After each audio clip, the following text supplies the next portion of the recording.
Lo scorso 4 aprile in centro a Mestre, nella zona di via Poerio, era scoppiata una rissa che aveva coinvolto una cinquantina di persone.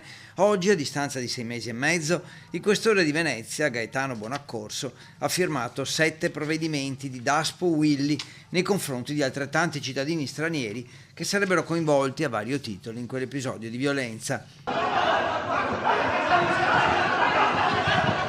Gli agenti delle volanti della questura, che erano intervenuti sul posto, avevano sentito subito le dichiarazioni dei testimoni, mentre molti residenti avevano girato dei video dalle finestre. Quindi l'indagine della squadra mobile ha consentito di identificare alcuni dei responsabili, tutti domiciliati a Venezia, e di risalire al movente dell'episodio. I 7, colpiti dal Daspo, hanno il divieto di avvicinarsi ai locali pubblici compresi all'interno del quadrilatero di via Piave per 3 anni.